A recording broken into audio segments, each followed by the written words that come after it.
Hello, welcome back to Sarah and Tech. I'm Sarah, and today we have Aaron. Aaron, you want to tell us what your previous title? How about that? Fair enough. I was the director of data engineering and analytics over at Simplot, and I've recently moved on to a strategic program for data science in agronomics and agriscience. So it's been an interesting road. Basically, you're building the next smart farm, right? I think that's kind of the idea. Yeah. We try to, smart farm is actually a branded term that we have. So, we're working with agriscience or agronomic sciences as the term, because I think it's important to stay broad when you're talking about these things, because Simplot is a fairly diverse company.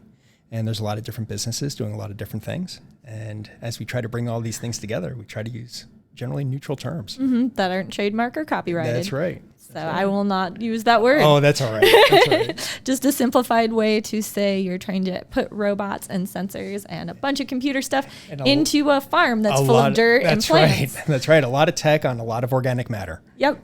Yeah. So take me through this. You were born, and now you're in charge of a bunch of cool data science stuff. How does this happen? How does this happen? It's funny. I took a meandering path through my career, and it's always been a meandering path when it comes right down to it. Going through high school, I think this is a fairly common story, right? I didn't know really what I wanted to do. And so I did my coursework because I really just didn't want to get in trouble, right, with my parents. That's always a good bet. So in the interest of staying out of trouble, I did what I was supposed to do, and then I went off to college, and it's always an opportunity to sort of find what you want to do, right, with your life, sort of explore a lot of different things. And I went in, right, with this notion of I was going to do, right, computer science, and I took a class, and by take a class, I mean I sat through like maybe the first week, and you got one of those like brain teaser type puzzles. And I was like, this is not for me. Right. So I'm out. And I decided I was just going to take this broad smattering of classes. And I ended up taking a calculus class, and I took a philosophy class, and I can't even remember what the other ones were, because I fell in love, right, with the philosophy. Mm-hmm. And so I really started pursuing the philosophy. And my father looks at me and he's like, hey, I'm glad that you have found something that you love, but there's really no great way to make a living in philosophy. And I respect my father's opinions. And so I said, okay, I will try to find something else. And the math thing really appealed to me. So I started, working right on math. And of course, being like the most difficult individual around, I went into theoretical math as opposed to, let's say, applied math. So can't make it easy on myself. So I start working down this road, and I think everybody gets to this point where you start to have trouble, right? You start to hit that next level of activity. And I got to this point, and I think it was, getting to those linear algebras that are, more advanced in that sort of borderline graduate work. And I realized that I was having a hard time, and I had dropped out of my, some of my other theoretical math classes. And I went and I spoke to my professor, and I said, look, I'm having a really hard time with all of this. I don't know, what I'm going to do. And he says, well, you have the aptitude. You're just way too uptight about the whole thing.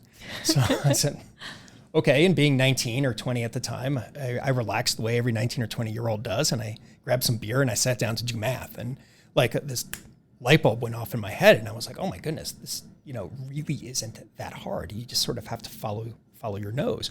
So I got through my undergraduate degree, and like I said, being a meanderer, through things, I sort of wandered. I didn't go directly to graduate school. I did some teaching. I went out to California. I worked in Silicon Valley for a while, found my way to Broderbund Software. They did things like Where in the World is Carmen Sandiego? So I don't know if some people will the be TV show or the video game. The video game, right? And Myst and Riven. These were some famous games, in the late 90s. And I did that, and then I met, it's like there's always a woman involved, right? I met my wife and left California, went back to New York, and I was sort of figuring out what I was going to do. And so I went to the local university, and I was in Albany, New York at the time. And I said, hey, I'd like to sit in on one of your classes. So I did. And I was doing really well. And they said, hey, you have an aptitude. And, do you want to come to our graduate program? And I said no, because why take advantage of opportunities when they present themselves? But what I did do is I found my way into working in the electric markets and training people how to do electricity, and they paid for education.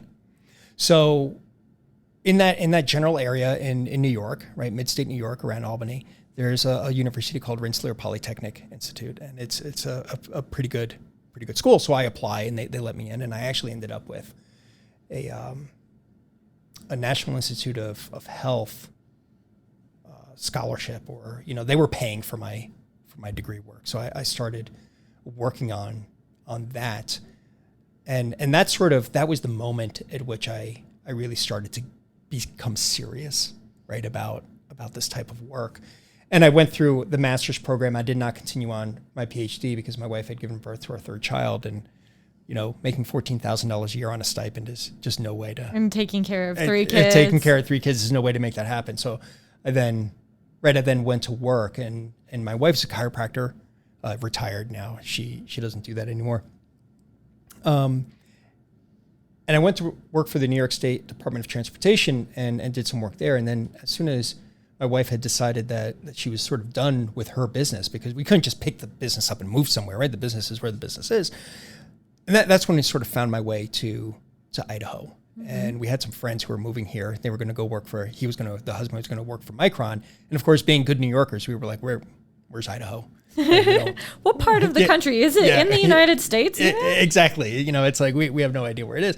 But it turns out that it was fantastic, right? And Idaho was a wonderful state. And Simplot moved us out, and I sort of got into... PSA, don't move to Idaho. It's horrible. Okay? Right. Terrible. Don't do it. And so I started working at Simplot, and I had the opportunity now to actually work for a company that was doing more of this than I had seen before. And as a matter of fact, right, we talk about data science, and that's a really big thing, but operations research, mathematical optimization, those sorts of things, have a lot of value, right, in them. If you can optimize a supply chain or something along those lines, you're gonna really move the needle. And so that's how I got into, right, this whole field. And it was really like in the last maybe 10 years that I've really started to dive way more deeply right into the space and become, I'd say, more of a professional, right, about it, at Simplot. And so, the career at Simplot has been an interesting one. I started out, as a developer, and sort of got into supply chains, and then I got into solution architecture, and then I got into management, and then, I started running more teams, and then I find my way, sort of like almost full circle now, going on to, these more strategic efforts, around precision agriculture and those sorts of things. And so that's the meandering part. It sort of doesn't matter. Just find your way. Be valuable. I mean, just follow wherever the path takes you, if you will. Yeah. As much as I would like to say that, I have like plans and everything else in life, I personally don't. I just sort of follow the opportunity, where it can lead. I never have actually applied for a formal promotion like anywhere, right? I just try to be valuable and, do my thing. And again, that lesson from my college professor of, just don't be so uptight, right, about things, always plays into mind, right? You can just sort of like be useful, be valuable, follow the path. And be flexible to wherever calls you next. Exactly. Because it's my own personal, thought process, right? It's you never like get to that point of what are you going to be when you grow up, right? It's just, you're just always growing up, right? You're always finding that you're always becoming who you're going to be, until the day that it stops, right? And then you're dead. I always hear that like in your head, you are 20 years old. You always see yourself as 20 years old. I don't see myself as 30. Right. And you always, see that youthful vision of yourself. And so you always think, when I become an adult. Right. But unfortunately, we are adults, huh? Well, yeah, and you end up with adult responsibilities, and you have to do, right, your adult things.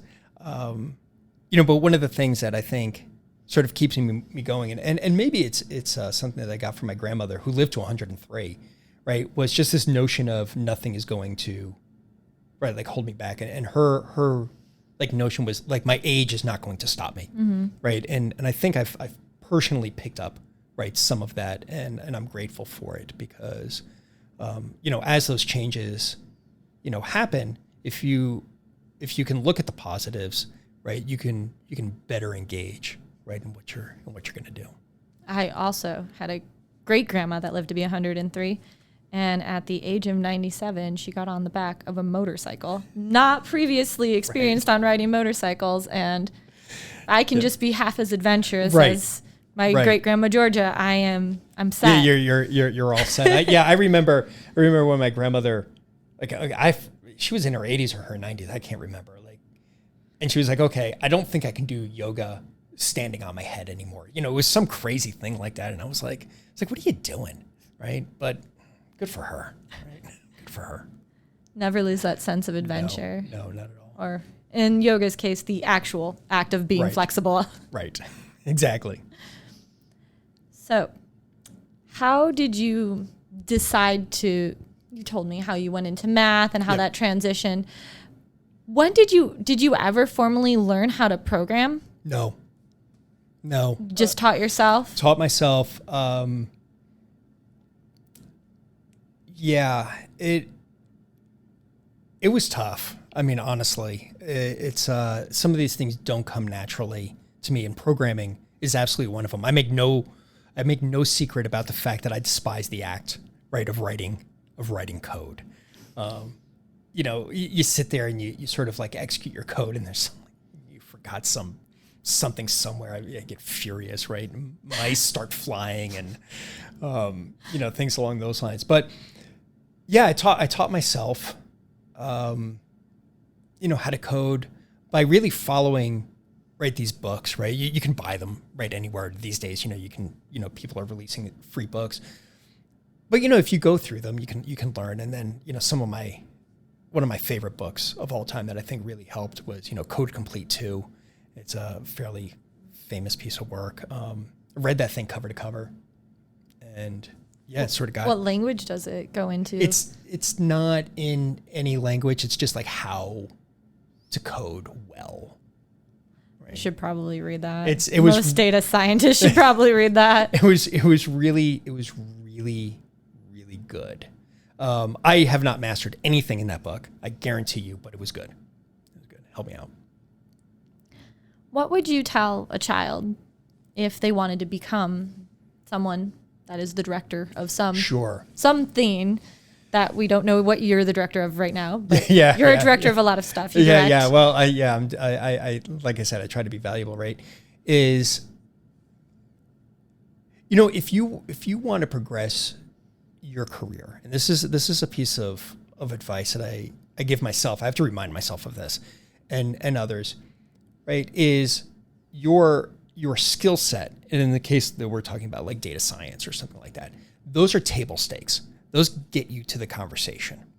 After that, it is your ability to work with other human beings, to be persuasive, to be able to explain your point, to be able to provide value from their perspective, right, as opposed to yours. And I think a lot of people sort of get tripped up when they think of technology or a skill set or an activity as the end itself, as opposed to the means, right, to the end. And you really have to think about that. And in business, if you can formulate what you're doing, right, in business terms, right, like how is this going to affect the bottom line? How is this going to drive, right, a business benefit? You are much more likely to succeed, right, than not. And it was a real, and honestly, there were a couple of events for me that were really sort of like, like depression incident inducing, right? Where I was like, oh my goodness, this is horrible, right? And the first one was, that the data collection and prep was the hard part, right? And then once it's in, like your matrix format, right, you can just sort of like, throw some algorithms. But it's like 90% of your time is getting it into that matrix format. Is getting it into that matrix format, right? And that was a real eye opener, right? Because you spend so much time studying these algorithms, and all the minutia and nuance of these things. And then you find out that you've got to grind out, right, this data, right? So that was a tough one, right? And then after you spend all this time learning all of this in business, you could do all of this work and it'd be the greatest thing that you've ever done. But if you can't convince somebody to use it, or it doesn't provide a business value, all of that work was for nothing. Right, so literally nothing. A lot of data science now is emphasizing on, do you have the storytelling ability? That's right. Because a lot of us, we have the ability to code and sit down and do all that, but can we tell a convincing story to go with that beautiful model that gets 90% accuracy? That's right. And that's exactly it. And I spent quite a bit of time, because I like to read, reading books on how to influence people and how to talk to people. And I spent a lot of time trying to learn how to be articulate and make points from other people's point of view.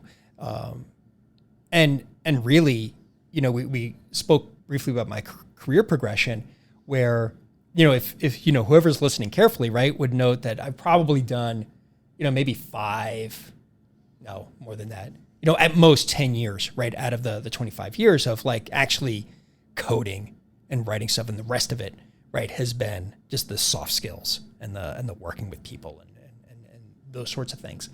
Because that's the important part. I mean, I hate to say it, but some people will say that the skill to build a model is a commodity.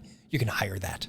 The business knowledge and the ability to communicate those things, that's the specialty right there. I mean, I even noticed in high school, I got nervous in front of other people while I talked. And right. I pursued theater because I was nervous in front of other people. You take that weakest skill set and you grow it out. Till it becomes a strength. Yeah, and I think that's right. And I might be generalizing a little bit here from my own experience, right? But I'm an introvert, and very similar. Right? It's I got into being a TA in college, getting up in front of a class, right? Paying attention to human interactions and how they work, because I spent quite a lot of time in offending people, as I'd hang out in a social group, until I realized, well, maybe I shouldn't do some of those things. I mean, we've talked previously, and you made a comment about something Blizzard, and that's actually like a family talking point at home now. We're like, at least it's not at Blizzard. Yeah. But we get a lot of fun out of that, which makes us smile. Good. I'm glad. It actually caught on at Simplot as well. That term. But humor's a big part of it, right? If you can disarm folks with genuine humor, right? I mean, you can't be disingenuous, right? Otherwise you're just sort of like being manipulative, right? But there are just ways, be articulate, make eye contact, understand things from other people's point of view. And you can take, right, that personality type that maybe does like writing code or doing math, right, and transform that and have that become this real, powerful, right, skill that goes, where you can actually utilize and maximize the benefit that you got into this space for in the first place, right? Because you were like, I can do wonderful things, right, with these skills. But that's like having, like whatever it is, like, I don't know if you grow plants, but, go to, Walmart or, whatever, Home Depot, and, you can buy a plant and, you get it home and it dies.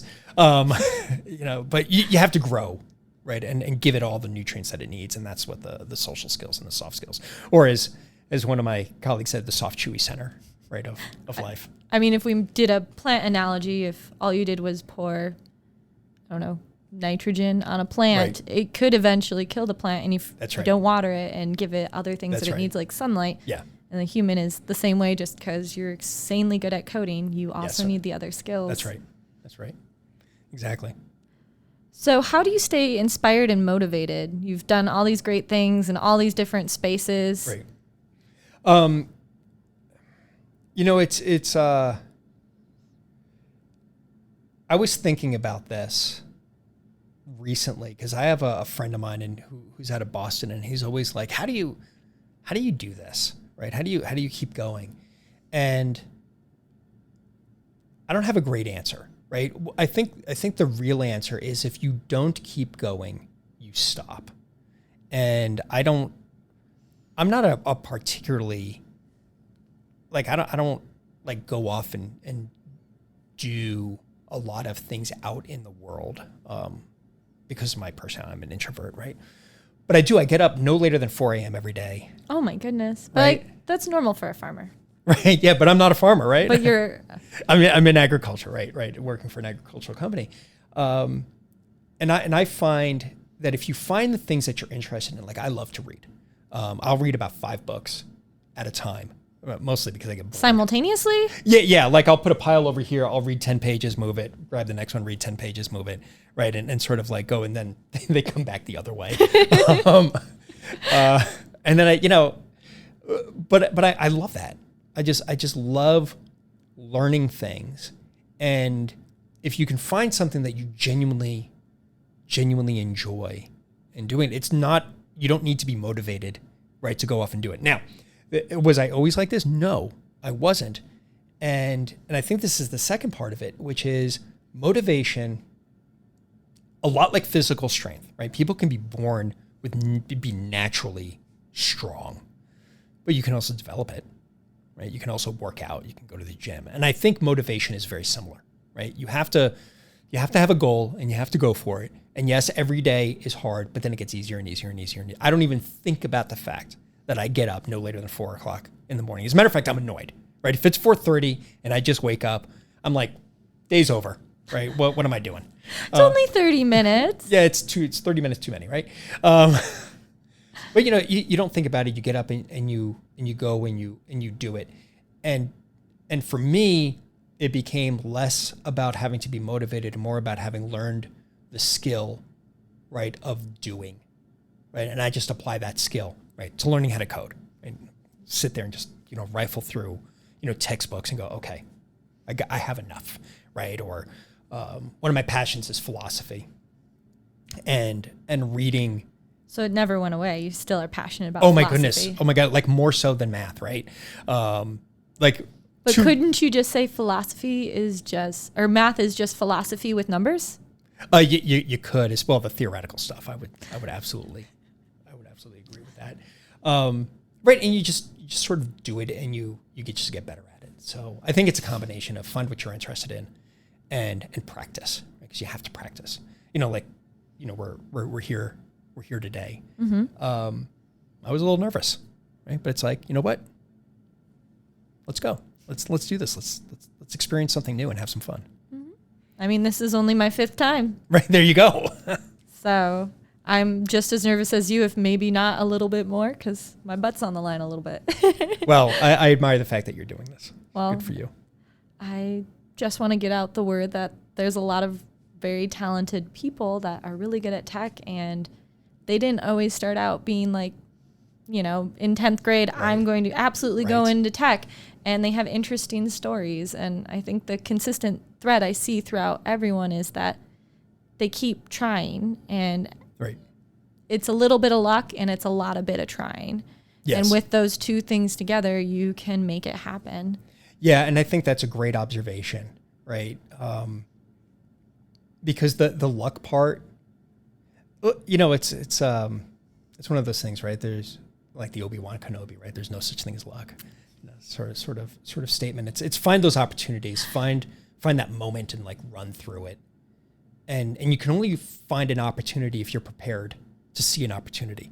And this ties back to the motivation thing, right? If you're sitting on your couch, the opportunities are just going to pass you by, mm-hmm, right? The only way you're going to see opportunities is getting out, right, and doing something. And sometimes that involves improving yourself. Sometimes it involves just meeting people. Sometimes it involves something else, right? And so you can't say, oh, life isn't happening for me. It's like, well, in a sense, you have to engage life in order for life to happen, right? I mean, if you're standing in the backwoods, you get to enjoy the scenery, but you're not out among all of the insanity. Exactly. I get asked a lot, like, how do you do so much? And just do it. I don't watch TV, and I just keep going out and out. Yeah, that's a really good point, right? Is how much time, is spent, right? Maybe not doing things that are engaging, right? In like watching TV or something along those lines. Consuming versus creating. That's and right. Going out and making connections. That's right. So who do you see as a mentor? It's a really good question. There are two people, one who is a live human being, and well, they're both live human beings. Oh. One who I've met, Okay. and like speak to on a regular basis, and one who I read, right? And so I won't reveal the name, but it's somebody at Simplot who I use as a mentor. You know, when I don't know, right? Like sometimes, like you run into situations, right? And he happens to be really good, right, at business and people and things along those lines. And I know where my weak spots are. And so I'll go and I'll, you know, sort of talk to him, and he'll give me his perspective and things along those lines. And I use that, and I greatly appreciate that. And then the other, right, is a philosopher named Edward Feser. And he's a philosopher, he does scholastic philosophy, you know, so like Aristotle and those sort of like before like modern philosophy came about.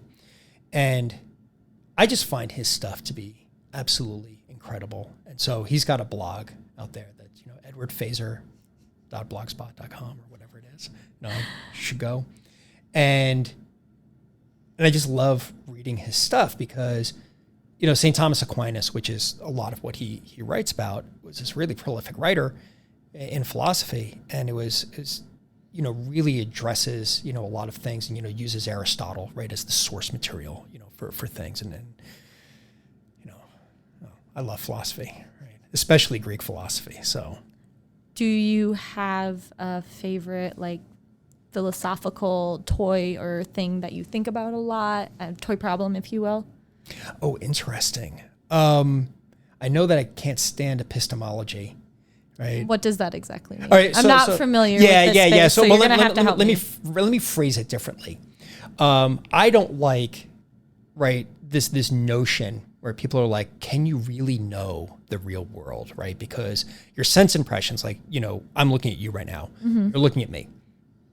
And the light is hitting the eye, and it's going in, and it's, you know, creating signals right in the brain. And so, like, this notion philosophically of, I don't actually see you, right? What I see is this mental representation, right, of it. And so then this very clever philosophers are like, you know, you can't know the real world. And I'm like, good Lord, give it a rest, right? You know, of course we know the real world. I dare you live 10 minutes pretending that it's not real. You'll get hit by a car or something. I mean, even if we were in a virtual reality and we all just have goggles over our eyes, but this is our experience. So can you argue that it isn't real, even if it is VR? Well, and so you get into these conversations, and I find that, if you get into a conversation about, is stuff real, that might be the easiest way to stop doing anything, right? It's like you're just done, right, at that point. So, skip right over that, right? Okay. Right. Stuff is real. We'll go with that for now. Like stuff is real. And then, you sort of get into, at that point, the discussion of, what is the essence, right, of real things. And, Aristotle had this notion, right, of the four causes. And my favorite example is, like if you're making a table or a statue or something like that, it's like, what makes that happen? Like, how does that come into being? And Aristotle says, well, there are four things, right? One, you have to have a reason, right, for doing anything. Like there's a couch, right? The couch was made so that way people could sit on it. But that doesn't make a couch, right? Well, what else do you need? Well, you need the material, right, that the couch is made out of. Well, having a reason and having a pile of material does not make a couch. Right? Well, what else do you need? Well, you need a design, right? So you have a pile of material, you have a design, and you have a reason, but that still doesn't make a couch, right? Now you need the skill, right, to actually put it together, right? And that, right, actually makes something, real. And I personally am drawn, right, to that notion of that conception of reality and that conception of what is real, as opposed to, right, things are just random collections, right, that sort of like happen to come together in this world, just sort of like randomly, happened. It's sort of like, no, there's a purpose, right? There's a purpose to that table, and, you can conceive of the world, right, in terms of purpose. And I like that, right? And so it brings me back to, right, sort of kind of like this topic, right, of, like data, right? Data has a purpose, right? Mm-hmm. right? I mean, we sort of... Some people collect data without a purpose. They do. And I would agree with you, except for they're not collecting random numbers. That's true. There is sometimes a signal in that data. There is a signal, right? Or else, what's the alternative? That it's just random. But people do collect random numbers. We have numbers books that are just full of random numbers. True, for a purpose. So that way we can do random number generation. Yeah, right. Or use it in randomizing. Right. Like you never sit there and just like do random stuff. I mean, I'd love to see somebody do that. I think it would be hilarious. Well, I'm trying to be a contrarian. I'm not coming up with very good rebuttals. So it's you all right. do have a point. And I appreciate that because, and I think that's the other really important part, right? Is we need to press, right, on ideas, and we need to press on how we conceive of things, so that way you can know at a deeper level, right, these things. So I appreciate the pressing on that. Because I don't believe, right, and this is what draws me, right, at least philosophically to data science, right, I think is probably the draw, which is data to me does something that other things can't do, right? I was reading an article today and it was like the digital dust, right, of people's activities is how they were framing it. And I'm like, oh, that's an interesting conception. The data you leave behind. The data you leave behind, like you're surfing the web, or and you're leaving this trail, right, of data. And I understand what the author was saying, but I don't like the way that it's framed up. What I prefer to say, right, is that like that data that you're generating, right, is capturing something that is remarkably intangible, right, which is your preference, right? You're like I like, X, Y, or Z, blue shirts. I don't know. And so, if you will, it's kind of like a fingerprint in that these are the things that I like, and based on my prior experiences and memories that I have, and I have preferences towards these. Therefore, if I go and do something similar to that, we can tell that it's right. you. That it's you, and you can capture a preference, right, which is remarkably intangible, right, as far as things go. Business process is the same way, right? You can't touch a business process. You can't touch a supply chain. It's a set of activities spread over a set of hard assets. And it's like, well, can you put a supply chain in a box? No, you cannot. Is it real? I think everybody would say, yeah, it is. It's like, well, then if it's real, how can you not touch it? And I think data like does something that you can't do otherwise. You can actually take something that is a concept, right, and make it more real. And so that way you can actually affect the real world, right, through data, whereas before, it was far more difficult to do. And I think this has huge implications for security and privacy and everything else. Because if data isn't random, right, and it's actually touching something real, right, or coming from something real, well, then some of that reality comes along with it. And if you can now find out people's preferences or touch a business process or something along those lines, and of course, data brings along with it something that real life doesn't have, which is, it stays, right? You store data, you look at history, and it's just as real tomorrow as it was yesterday because you're storing it in a database, right? You get this new set of capabilities that come along with it. And the example that I use, right, is this notion of why do we use, right, the Arabic numbers, the base 10 numbers, 1, 2, 3, 4, 5, 6, 7, 8, 9, 10, for math, and not Roman numerals.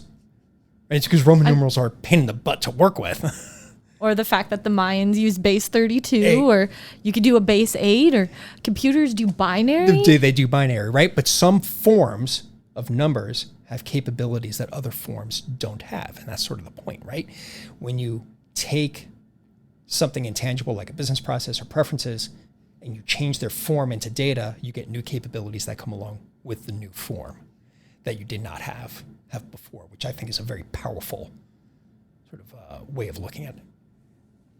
Well, that is a different perspective. Yeah, it's always good to reframe and get a new angle on data and leaving your... I sort of say these things sometimes and people look at me like, yeah, okay, so, what's the value? And I'm like, I think I just told you what I think the value is, but okay, well, I guess we'll try again.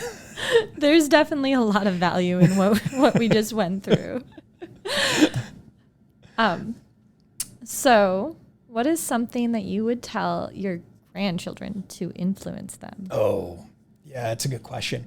Right? I've got this rule. I read a book called Radical Candor. And I don't know if you're familiar with the book, but basically, right, the whole book is like the title, right? Just like be honest and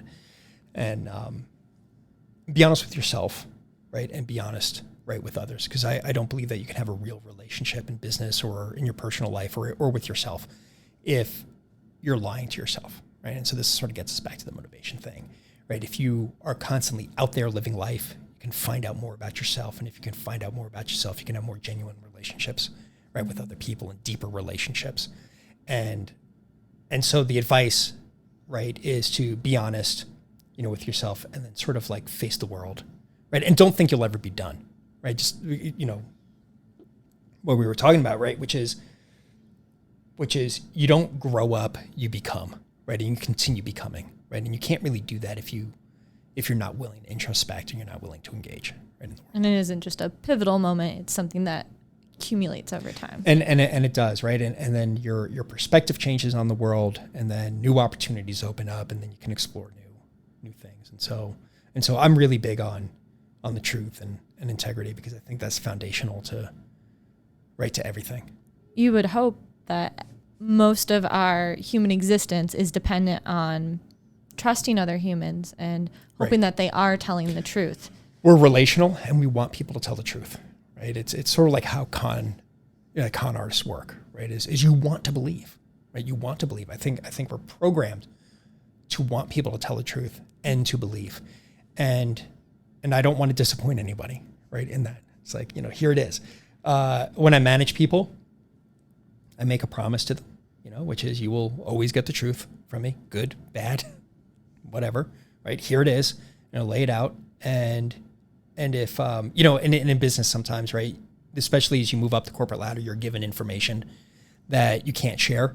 So the way that I handle that problem is, somebody maybe will ask me about something that I know, but I'm not allowed to share. I'll say, I do have information, right, but I can't share it. Right, again, just being honest, right, in all things. Mm-hmm.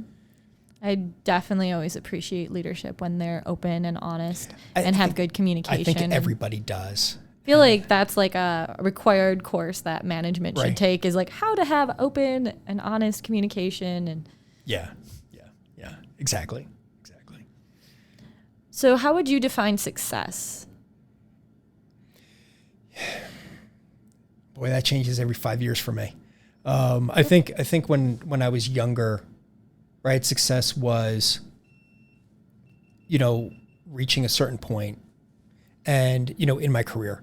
And I think as I've gotten older, right, success sort of takes on a much deeper meaning. And it has to do more with, am I fulfilling, right, my mission and my potential, right, as a person? Because I think when you're younger, you tend to compare yourself to other people. Mm-hmm. And that's a losing proposition, because there's always somebody better at you than at something. And how do you get happiness if you're always trying to? Yeah. And so for me, right, success now is being measured, right, in stoic terms, right, which is how well did I handle a setback, both in terms of my activities that I did to overcome it, and in my emotional response, right, to it. And that's how I judge myself. Both of those things are within my power, right, to do. And then that makes things, I'm not setting myself up to lose in that case. I always find not reacting to the situation in the situation is the best. Yeah, when I learn to do that, maybe you can teach me how to do that. I can't say I've mastered it. I just know that I should not react. That doesn't mean I'm the best. Yeah, so counting to 10 sometimes doesn't work. Sometimes I got to count to 1,000. You can't stand up in a boardroom and be like, I need to count to 10 right now. Right. It's generally frowned upon for some reason. I don't know. It is. And that's a very deep point, right? Emotional control and discipline, right, is a valuable skill. Mm-hmm. You could say that you're not being open and honest when you do have emotional control. You could. And that's a really good point. But I think there's a way to stay true to yourself in the sense where and I've had people say this to me. They've said, I'll be having a conversation with them. And I had an executive say, you know what? This is making my blood boil. And I appreciated that, right? There was no emotional outburst, but you knew what they were feeling. Mm-hmm. And I think it's important for everybody to be honest, because we're not robots and nobody's a robot. And I don't think whether you're an executive or just entering your career, I just don't think that you can really make real progress unless you can at least be honest, right, with yourself and others, right, about those things. And I've said that. And I'm like, you know what? I'm getting really annoyed right now. That is a good way to handle it. Yeah. Tends to diffuse. Yes, things. that's true. Because half the time if you say like, hey, this is making me really angry, everyone's like, it's also making me angry too. Right. And that kind of opens the door for everyone to be a lot more honest. Yeah. So what is the biggest thing you want to accomplish within the next 5 years? Yeah.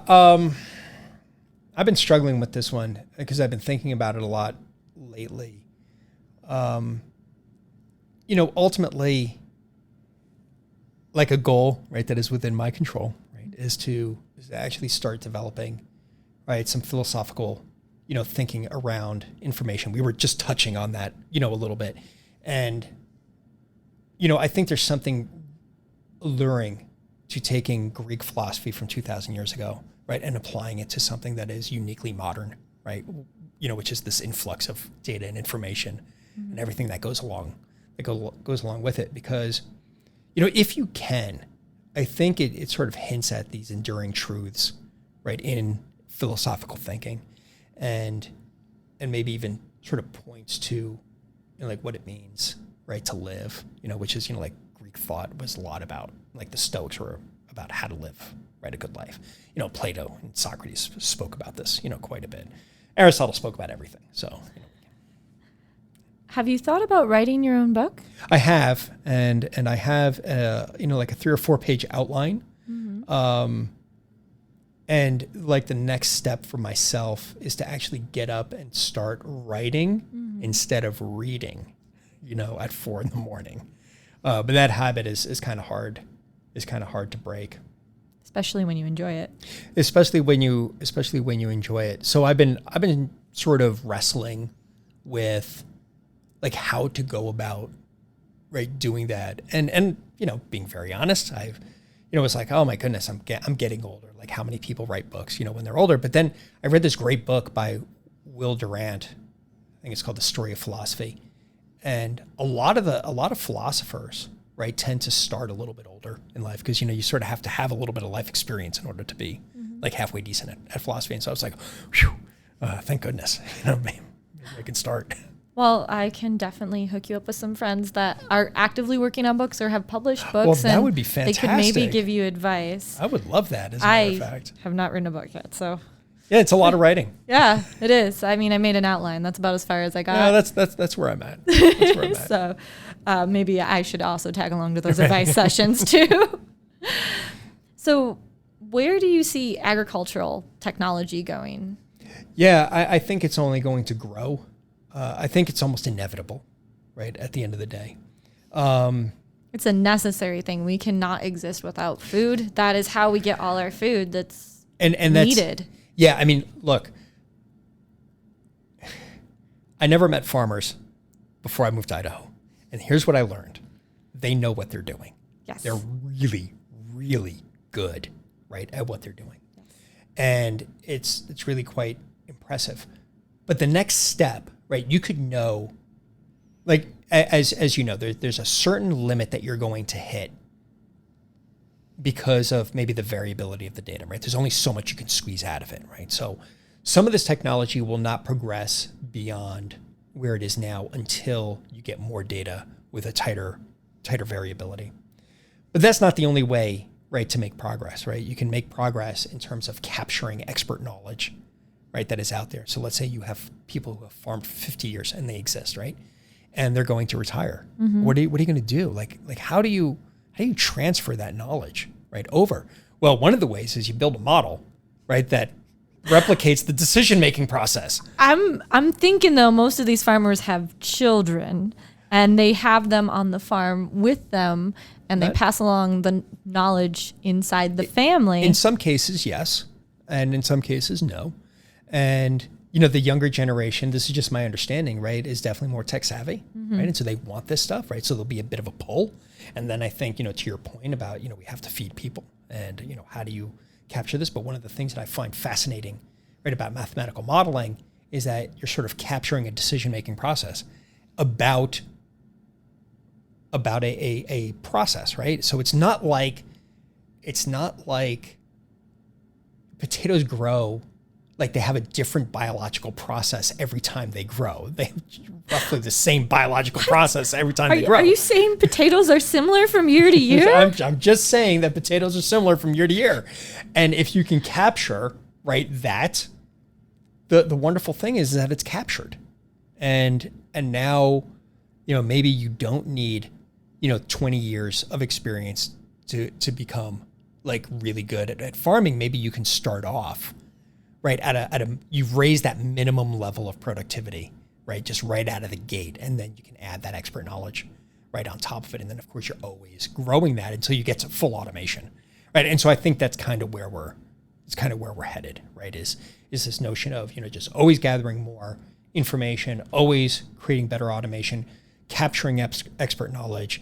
And then, in my mind, it may be 50 years from now, but you've got this almost fully automated, right, farm, right? And you've got the drones that are spraying, and then you've got the things that are picking up the weeds, and so on and so forth. You don't even have to schedule the drones. You don't have to do anything, right? It's just sort of doing its thing, and I think that's just a natural evolution. It's where things are going. So I'm sure you've seen the two things I'm about to mention, but the tractors that actually are self-driving and Yes. GPS aligned, and Right. they beat the smart cars are already out on the Right. fields driving themselves. And then the other thing is, have you seen the giant combines that have lasers attached to them that will actually just zap all of the weeds? Why am I thinking of Dr. Evil with sharks with lasers on their heads? There's also a shark in this farm field. Okay, good. I think there has to be. I would love to see a shark on the front of that combine with the laser in its head. It's driving the combine. That's right. self-driving, and it's actually right. in a water compartment on there. I have not seen that one. I'm going to go look that up. But I was really impressed. So they didn't need to use as much pesticides because it would just go through scan, do computer vision on the leaves to see whether or not that plant was supposed to be growing there. And if it wasn't, it zapped it with a laser. And I was just like... And that's a really good point, right? Because this mechanical, that's quasi-mechanical removal of, like weeds and things like that, has this wonderful, side effect, which is you're not spraying, right, things and putting chemicals down and all of those things. And so these are the developments that are going to be out there. And I think the whole imagery and vision aspect to this is huge, right? Because farmers go out and they look, right? And they have this knowledge, and you look and you see. And of course, with imagery and classification and everything else, be able to look. Just make a decision. You have that right. And phone boom. right in your pocket, and you just scan and, this has this type of ailment on the leaf. You need to apply this sort of thing to deal with it. And that's exactly it. That's exactly it. Yeah. So there's a lot of progress. I'm sure it's one of the few fields where data science is being applied. Well, I'm sure there are many fields I'm just not aware of. Right. But it feels like none of it is commercially available really, but it feels like it's going to do a giant vertical leap. I think or so. They haven't it's not. Some people might be resistant to the application. Yeah, I think there are a couple of things that go on there. If you think about, I use Amazon or any of these. And I don't know if this is a real term or not. It's the only one that I can come up with. Right, these digitally native businesses, right, where information is just a part of how the company runs, right? Or, right. That's sort of it's fascinating. But it's also the lowest level, right? It's the beginning point, right? When you get to something that is not digitally native, and I think farming has got to be the furthest thing away from a digitally native, right, type activity. Yeah, once you start collecting all that information, once you start doing all of that stuff, then you're going to get this, this constant growth. I mean, some of the challenges that you end up with are, you've got these farmers who are excellent at what they do, and then you ask them to collect data, and they're like, well, why should I collect data? I'm really good at what I do. And you're like, well, because, in 10 years, right, we'll be able to, and they're like, this really doesn't feel like a great idea to me. And it's well, in a sense, it's not a great idea. You're going to have to put in a lot of time. So in 10 years, it might work out. That's right. That's right. But they have a guaranteed, I know this will work in 10 years. Why do I need? Right. Which sort of, by the way, from what we were talking about, right, is what got me thinking about, is there a way to discuss the inherent value of data and what it's capturing, right? So that way you can see the future now, right, without having to show, quote unquote, immediate ROI on something that maybe will take 10 years, right, to get something out of. And that's sort of how that whole thought process, started of Aristotle and data. Well, that's a very cool thought process. Thanks for letting us walk through your mind for a little bit. Well, you're welcome, I think. So, rapid fire. Okay. What's your favorite programming language? Python, because I'm using it right now. Okay. What's your favorite technology stack? I don't have one. Who's your favorite philosopher? St. Thomas Aquinas. Oh, yes. You did tell me that. I'm very sorry. What is something that brings you the most joy in your life? That would be, that's a tough one, right? So not rapid fire. Yeah, my kids are truly the light of my life, and just watching them grow up and become adults has just been absolutely incredible. And it's been such a learning experience for me as well. I think it's just made me a better person. Mm-hmm. I definitely am on board on the having kids part. Yes. Yeah. Definitely makes you a better person. My youngest is 15 right now, and they just don't necessarily make you live longer. I have to admit, because we've had this focus on telling the truth, we have these very open conversations. I mean, sometimes it's things I just don't want to know, right? But we're having the conversation, and it's really paying dividends, now. As they get into these tougher years, right, of teenagehood. And just the other day, one of my kids came to me and said, I need your help. And he didn't actually need help. What he needed to do was talk. And he did. And he's, off doing his thing. And sort of like he made like a step change and is off. And that's why I'm just so focused on, right, my kids and the truth and things along those lines, because I think it makes a difference. It does. It really does. And always being a very present parent. Yeah. It greatly impacts them, and you won't know the impact until they're older. So. No, and then, of course, you see all the ways that you failed, right? As I like to say, having kids is like a series of N=1 experiments.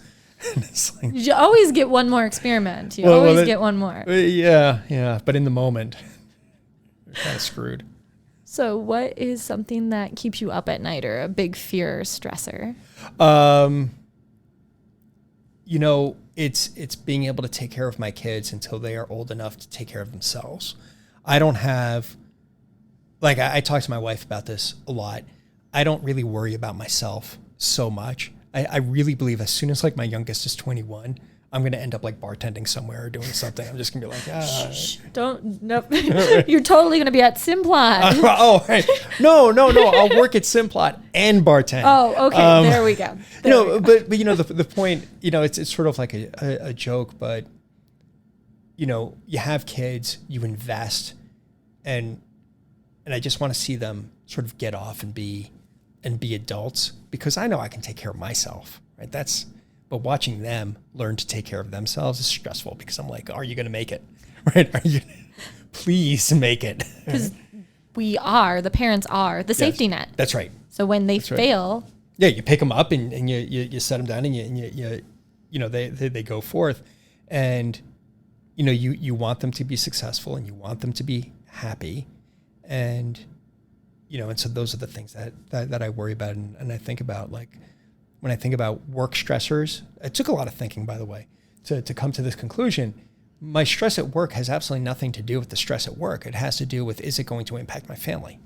And I find that I can handle things better when I know it's not going to impact my family. And so, right, so by, you follow that reasoning, as soon as they are out on their own, well then, I'm going to be super relaxed.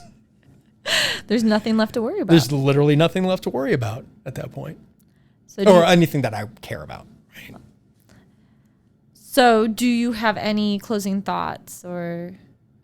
The premise, right, being, getting into technology and things along those lines. My closing thoughts are, technology, especially data science, I think is just a fascinating fascinating field. I think it's you can think hard and make a difference, but you cannot lose sight of the human aspect, right, of all of us. And I'd say that it's the more important side, right, of the technology front, because I think if we lose sight of, you know, morals and ethics associated with it, we can find ourselves, right, doing things that maybe we didn't intend, right, to do. And I think, you know, there's been examples where models have been trained, you know, in a biased sort of way. Mm-hmm. And we have to be careful, right, about it. You can never get away from the human side of things. I have so many opinions about bias. Right.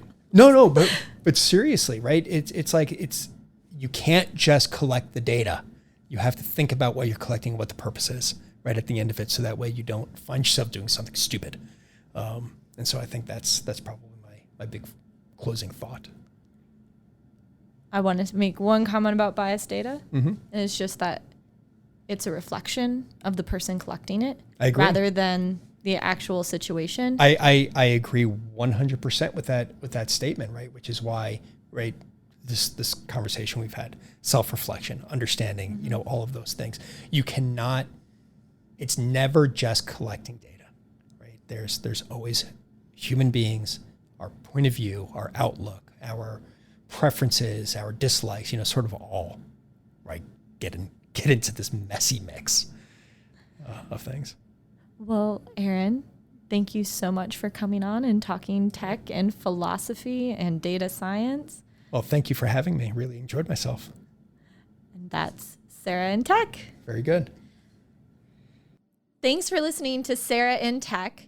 Feel free to email me at sarah@sarahintech.net or follow me on Instagram @sarahintech. Hope you enjoyed listening.